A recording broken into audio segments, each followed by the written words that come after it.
Hi guys, Andy here.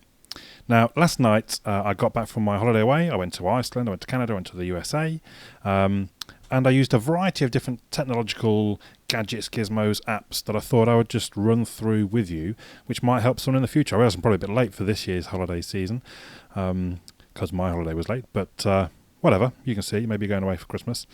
So we'll start off. I pre-recorded a couple of bits just because I had to send them up to the garage. Here is my luggage weigher. Max 50 kilos, but then if you've got luggage weighing 50 kilos, you've probably got bigger issues. It just loops around the handle of the luggage and hooks in there. You turn it on at the front. You can change it to be pounds or kilos, also I needed kilos. And then with it hooked on, you just lift the bag up by this gadget and it tells you how heavy it is, look. Because obviously there are limits that you're allowed, so it's good to know in advance. I found it was actually quite accurate because, if it said 16.5 kilos, I think when I was coming home, actually it came up 16.5 kilos on the ladies' scales at the airport. Then the next thing, obviously, is keeping your devices charged up your Huawei's. It can always be a bit tricky, especially when you've got a lot of devices. So this one obviously is USB. It plugs into the mains. You can see here, universal, iPad, iPhone, and iPad again. So I guess they're different amperage going through each thing, but overall you can see it's got 4.8 amps, 24 watts. Now the handy thing here is, look, I've got the American connector on at the moment, but then I push to release, as it says. We can take the American connector off very easily, and it also could take the kettle-y type connector, look, and then you would plug in the European plug, and it'll go straight into the wall and carry on charging my two phones, my iPad, my watch, and anything else I want to plug into it. So for me, I was just really grateful. Rather than have to carry around loads of different adapters to charge up each individual device, you just have this one USB connector, or USB charger, that charges 4 different USB devices, which generally is going to be enough for, like I say, if it coped with me and all my different things, I'm sure you guys will be fine. Now, the next most helpful thing actually isn't really a gadget, but it does have an app. And it is sort of a startup, is my WeSwap MasterCard, which I've cunningly managed to hopefully obscure my card details. I don't people spending my money, please. Now, this is sort of crowdfunding currency exchange. So I keep making the mistake of taking too much cash with me when I go on a holiday these days. Everywhere takes card. I think there was one place we went to, I think maybe somewhere out in the sticks in Canada, where it was cash only. But otherwise, I just didn't really ever need cash. And I shouldn't have took. Well, I found myself wandering around Best Buy on my last night in America just trying to find something to spend $120 on because I just hadn't used it. And that was even when we'd started intentionally using the cash, realising how much we had left over from Canada, which we swapped up in the airport. But that costs you quite a lot of money. Now, the idea with the WeSwap is, I'm going to Canada and I say, right, I'd like £100 worth of Canadian dollars. Now, if you go into, pretty much anywhere, they're going to charge you a commission, they might charge you a transaction fee. There's all sorts of bits they skim off. They don't give you as good a rate. In the airport coming home, I was trying to switch up my $68 that I had left. They were offering me 57 pence on the dollar. Whereas if they're buying, they're taking it at 75p on the dollar. And then a transaction fee of either $7 or £3, depending where I was asking. Whereas with WeSwap, all they do is take a percentage on each transaction, but only of like 1% if you give them 7 days notice. If you need it instantly, it's either 1.4 or 1.7, I can't remember exactly. But generally, and that's it, you get the fair market rate on your exchange. They do have an app as well, which that's just, WeSwap, it tells you what's going on here. Do-do-do-do-do. Do-do-do-do, do-do-do-do, do-do-do-do, and it is prepaid, so you'd load it up before you go, basically. So I do have an account now. Hopefully, it won't show on the screen my account details, but it shows you. Look, I've got £285 left. That's what I didn't spend because we started using cash because we realised we had so much of it. If we look on here, it will load up what swaps we have, or I have done through the time. I can load up while I'm away using a debit card or a bank transfer. I think I can save my debit card details on there as well. So you can do it. You can almost in an instant load yourself up with American dollars or Canadian dollars. Also, so if you've got various different currencies loaded up, it knows which currency to spend. When the cashier puts it in, it knows you're in America or you're in Canada. It knows which currency to spend. So that's quite clever. You don't have to worry about that. And also, it's got quite a I think it kept fairly well up to date recent activities. So you could see when you spent it in the morning, you would see it amount blocked. Well, you would see it appear on your activity probably, I don't know, by lunchtime even. I think I saw it pretty quick. One top tip: when you go to fill up and you put it in, it says how much do you want. So it defaulted like $200. I was like, yeah, whatever. That's the most. Yeah, I won't need more than $200. Well, it basically said you're allowed to fill up to $200. I thought. Actually, what it's done is it's blocked $200 off. I still haven't got it back. It was about 9 days ago. I'm a bit worried. I've got to have to contact this flaming petrol station somewhere in Canada saying, "Give me my bleeding money back, you thieving bastards," because they blocked off $200 and I couldn't then spend it. The next time I filled up, obviously because I saw it on there what they'd done, I just put in $40 and filled up 30 something. So at some point I should, in theory, get the other $7 or $8 back. Anyway, just a little side tip. So, yeah, WeSwap, I would say, was actually one of the most useful things that I had. Now, it does say up at the top there, if you can see, electronic use only. There was only once where they were trying to swipe it. Is that focusing? There we go. Where they were trying to swipe it and it just wouldn't work. I think it was one of the car rentals there. Again, they were trying to block off a certain amount of money and it wouldn't work. But pretty much everywhere else, even some of the places where we had to swipe, I was in some shops and I was like, have you not got a chip and pin? No, we don't. You have to swipe. I thought, it's not going to work. But sure enough, it did. Very, very handy. Really handy. Much better than going to your currency exchanges or probably even the fees that your bank charge you if you use your own card when you're abroad, because they give you, like I say, the fair current market rate plus only 1% when you do the whole swap. They send you this card when you set up the account. What I would please ask, I'll leave my link down below to use my referral link, because I think if 5 people sign up using my referral, I think I get cheaper. I think we actually even both get some free money, maybe, and you get cheaper swaps, or I get cheaper swaps. So I'd really appreciate, help me out, please. Use the link below if you're going to sign up. I highly recommend. I'm going to keep this obviously now in a drawer ready for whenever I go away again. It's served. They didn't do the Icelandic krona. They did obviously Canadian and US. They do quite a lot of different countries, basically. I highly recommend it. So while I've got the phone, let's look at a couple of the other apps that we used while I was away. Converter is very handy. Again, just sort of working out. In this instance, I'm on temperature look.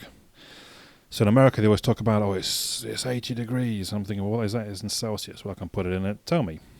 On the sidebar, I can set favourites. So I've got Canadian and US dollars, but also the other ones that I used are down below. So the Icelandic krona look. So I go to Canadian dollars. I was trying to work out how much of these the GoPro sessions were, and in Canada they're $4.99. Well, that works out at £247. Once a day on the free app, you can update the exchange rates as well very easily. Normally there's a little thing up in the corner there to press. So yeah, that was really handy just to quickly check exchange rates, basically. Foursquare, I'm sure you already know about Foursquare. I use Swarm to log in, to check into places, but I don't normally have Foursquare installed at home. But actually, when you're out and about and you're thinking, right, where's nearby that's good for food, you can even press the little map icon there, and then you tap on which particular number. Looking at you can see the reviews, their scores. You can get to hints and tips. Can be very handy. Wi-Fi passwords, particularly good buys or a decent meal, or So Foursquare, very handy. Timeline weather, probably you've got your own weather app of choice. We've mentioned WeSwap and Uber. Oh my God, Uber was so useful. So worked great in Canada and in Boston. So handy for getting around. I did check because obviously in America it's very much a tipping culture. So I thought, am I supposed to tip an Uber driver? So actually on our first trip I was there Googling, do I tip my Uber driver? Basically, Uber themselves say, no, you don't. The whole point is this is cashless. It's all done through your account. I have done a review of Uber if you want to see a bit more detail. But basically, you open up the app and say, come and pick me. This is where I'm going. Give me a fair estimate. And they say X amount. You go, okay, that's fine. Request Uber. And then some guy turns up and drives you there. And they charge the account, they charge the card you've got on your account. Now, one thing to be wary of, a couple of times they rang me. I think it was both times I was at airports where they rang saying, where exactly are you?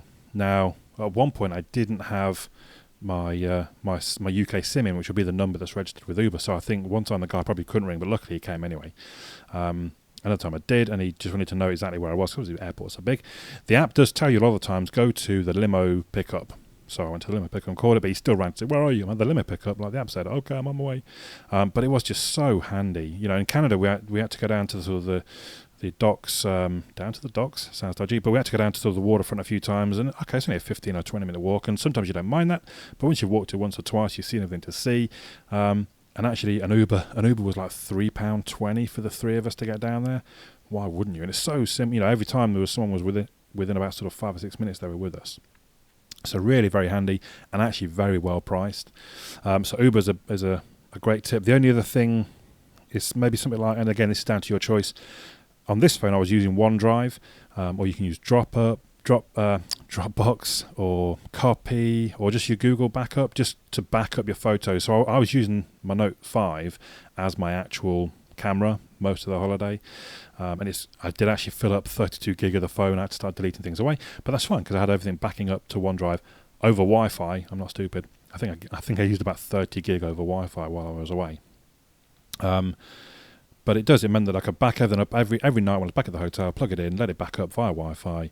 So a week in, when it started saying, well, your phone's running out of space, I could start deleting the old stuff away because I know it's stored safely in the cloud. So that's quite an obvious one. And like I say, you can use your own choice of app for that, really. Now, related to that, again, I think it's kind of obvious, but maybe people don't think about it.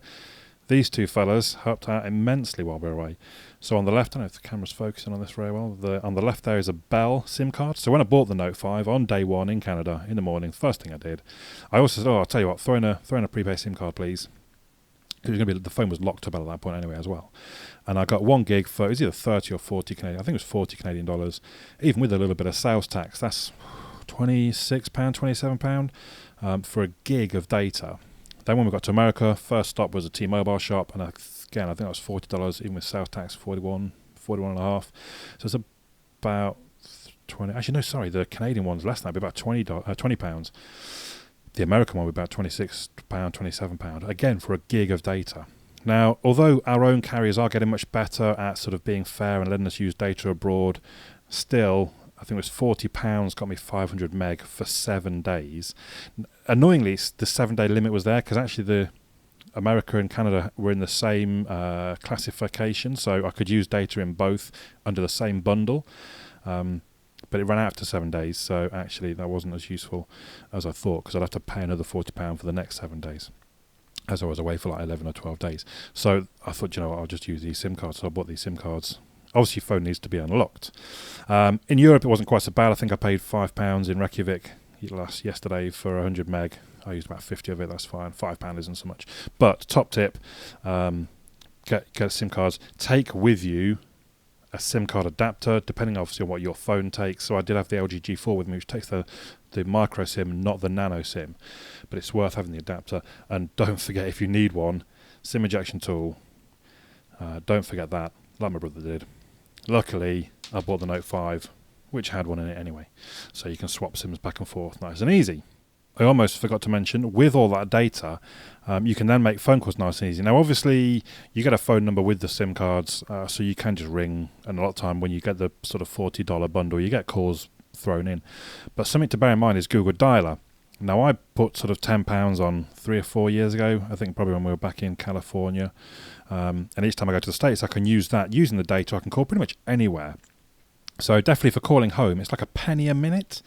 You know, just think about that. You can spend 20 minutes on the phone talking to home, and it's going to cost you 20p. That probably wouldn't be as good using these SIM cards. They would probably charge you a lot more for an international call. Also, think about, so when I was going, I wanted to ring the hotel in Canada to ask about Niagara Falls and the best ways to get there, etc., etc. So from home, using my data connection at home, obviously for Wi-Fi, I rang the Canadian hotel. It cost me nothing. It's a free call. America and Canada, almost all of them are free calls. So I spoke to the chappie in the hotel, got some good tips, got some, helped me plan what I was going to do when I got there, basically. And it cost me nothing. And also, you wouldn't believe the quality of the call these days is just amazing. I know I used it 3 or 4 years ago. I've rung some other places, and it can be a little bit, it's a little bit crackly, there's a bit of a delay. But calling Canada, I would have thought it was next door. It was that clear and crisp, and I couldn't tell there was any delay at all. It was amazing quality. So Google Dialer, another top tip, especially if you want to call home. So, other thing is, again, sort of your choice. The one I've got here is the Florion, which I forget actually how many million. There are 14,000, which is plenty enough to be honest. You don't really need that much, but that in itself could keep me going for sort of 2 or 3 charges. I have got a separate video of that somewhere. Because, like I say, I was using the Note 5. Even though the Note 5 is pretty well known for having an immense battery life, when you're using it as your main camera, lots of video, lots of photos, lots of just looking things up, using maps, using navigation, it rips through the battery. You know, there were some days it lasted sort of 7 or 8 hours and I was really struggling. Whereas you got one of these fellas in your back pocket, obviously with a cable, you just charge up as you go, and all is good. So that's definite. You want to remember to take that with you. Now, we mentioned plugging into the mains and charging via USB. And I've mentioned Uber, but actually I hired a car, 4 different cars through the trip at different times, and this thing was invaluable as well. So you can charge up 4 different devices. We were fairly constantly charging 2, mine and my brother's phone, and that was very handy. You can see there they're all 2.4, well, I don't know if you can see if it's focusing, 2.4 amps, really useful. I think I've got a separate video on that somewhere, but you want to take yourself one of them. Then, Brefo Spider Mount. Now I know I've got a video of this elsewhere. Basically, you bend it into whatever shape you want. These arms go into the air vent of the car, and then your device, you kind of hold your device against it when they're in, and just wrap the edges around. Actually, that's not quite so good at the bottom there. That's better.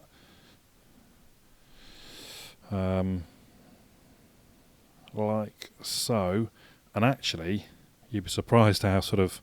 Now it does wobble and bounce a bit as you're driving, but not much. It's generally fairly steady, and also you get a little bit of obstruction to the buttons if your buttons are down here. But again, you can kind of move them around a bit, or just even literally just push them aside while you're pressing the button. But because it is so versatile, it's not the sturdiest of mounts. It doesn't hold it rock steady. It doesn't even look that pretty when you're looking at it. But actually, it's just so versatile. It's really, really useful to have with you if you're going to be renting a car. The final thing to mention. These bad boys, I did upload a video just before I went. Bluetooth headset, they're about £160, but just the comfort level and the sound quality and the volume from them meant on planes, it's got an NFC built in as well, Sony bass boost there if you want it. You can connect if you run out, I mean the battery lasts for 20 hours, which is as good as anyone's going to need, but you can connect direct if you want. For me on the planes, these were just invaluable watching movies and listening to podcasts. So there you go. I'm sure you've got your own tips. Please let me know in the comments down below. My name's Andy. Happy holidays. I'll catch you all again soon.